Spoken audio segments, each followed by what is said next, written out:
ओम श्री राधा कृष्णाभ्याम नमः। ओम भुवन भास्कराय नमः।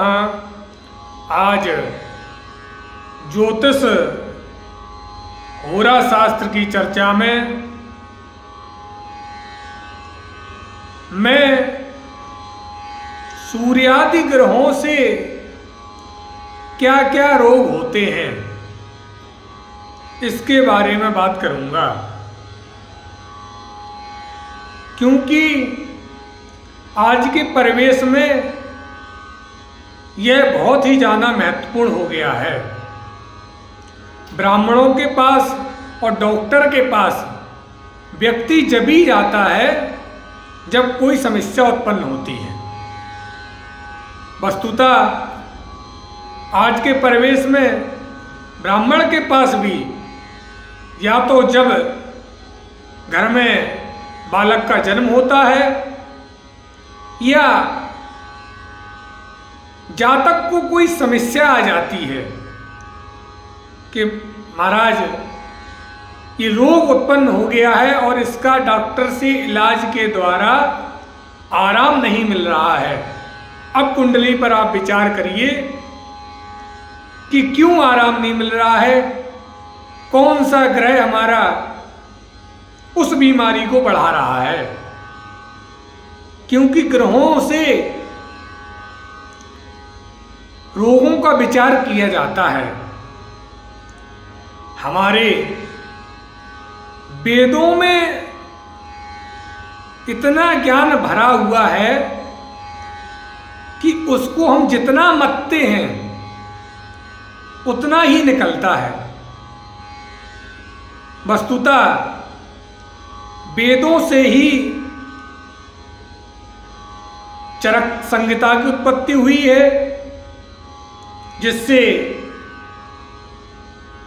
Medical science में उसका प्रयोग किया जाता है। वेदों से ही ज्योतिष की उत्पत्ति हुई है, लेकिन वेदों को मथने के लिए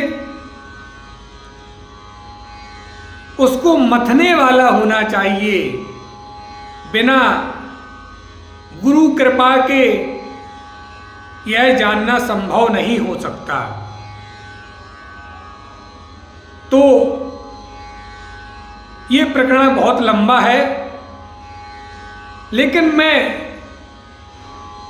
सूर्यादि ग्रहों से रोगों के पर बात कर रहा हूं कि क्या क्या रोग होते हैं। अगर जातक के जन्मांग में, जन्म कुंडली में यदि सूर्य कमजोर हो जाए तो क्या क्या रोग होने की संभावना रहती है।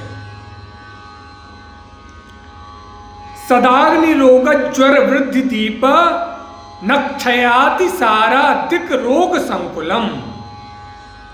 सदाग्नि रोग ज्वर, अगर जातक की जन्म कुंडली में सूर्य कमजोर होता है, अपनी नीच राशि का होता है, पापक ग्रहों के साथ होता है, रंध्रस्थान अष्टम भाव में चला गया हो, यदि नवमांश में भी सूर्य कमजोर हो, षोडश वर्ग में भी सूर्य कमजोर हो, तो सूर्य से क्या क्या रोग होने की संभावना बढ़ जाती है। तो पंक्ति आई है सदाग्नि रोग ज्वर।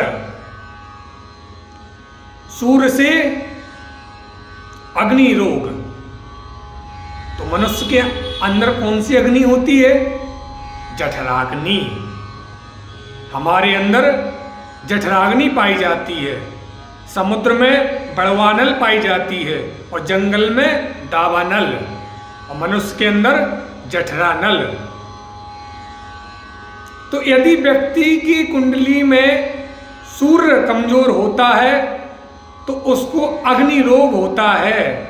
उसकी पाचन तंत्र, पाचन क्रिया में समस्याएं उत्पन्न हो जाती हैं। ये सूर्य से रोग होता है। अब अग्नि रोग ज्वर वृद्धि ताप की वृद्धि, क्योंकि सूर्य प्रकाशक है, ताप का कारक ग्रह है, तो ज्वर की वृद्धि, आपके शरीर में तपन की वृद्धि, बुखार जो कहते हैं हम, बुखार जिसको कहते हैं, जब हमारे शरीर में बुखार ज्यादा उत्पन्न हो जाए तो ये भी गोचर में या दशा अंतरदशा में सूर्य कमजोर होता है तो उसकी भी वृद्धि हो जाती है। और जब ज़्यादा बुखार आ जाता है तो उससे भी कई प्रकार की समस्याएं बढ़ जाती हैं, शरीर में टूटन होना इत्यादि। ज्वर वृद्धि दीपा जलन, जलन भी सूर्य से होती है। यानी आप धूप में जाते हैं तो किसी किसी के व्यक्ति के धूप में छाले पड़ जाते हैं, वो कहते हैं महाराज हम धूप में नहीं निकल पाते, हमारे छाले हो जाते हैं। तो हाँ, उनकी कुंडली में सूर्य कमजोर होता है तो उनके छाले पड़ने लगते हैं, उनकी त्वचा का रंग बदलने लगता है, लाल पड़ जाता है चेहरा, तो ये भी सूर्य कमजोर होने के लक्षण होते हैं। क्षय रोग, क्षय रोग कहते हैं हम टीबी को। तो टीबी नामक जो भयंकर बीमारी होती है वो भी सूर्य से होती है, इससे सूर्य से भी टीबी का विचार किया जाता है। अब अतिसार, अतिसार नामक बीमारी, अतिसार मतलब होता है शरीर में कमजोरीपन, दस्त लगना, पानी की अत्यधिकता बढ़ जाती है और पानी बार बार हमारे शरीर से छूटने लगे, जिसको हम दस्त बोलते हैं। तो दस्त नामक बीमारी जब ज़्यादा बढ़ती है, पेचिस आदि ऐठन वगैरह पेट में ज़्यादा होती हैं, तो ये सूर्य से होती हैं। व्यक्ति के जन्म कुंडली में सूर्य यदि कमजोर होता है तो ये इतनी बीमारियां सूर्य देता है। लेकिन आप कहें कि ये बीमारियां का जीवन भर होती हैं, नहीं। पाराशर जी ने कहा है तेषाम अंतर्दशास्यैव दिशन्ति स्वदशा फलम। तेषाम अंतर्दशायां महादशायां तेषाम सूर्यादि ग्रहाणाम, जब ग्रहों की दशा अंतर्दशा आती है तब वह फलवती होते हैं।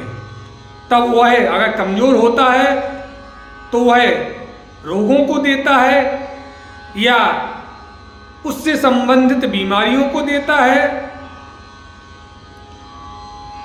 और अगर जन्म कुंडली में बली होता है तो दशा में, अपनी दशा में, अपने राज्य में वह अच्छा फल देता है।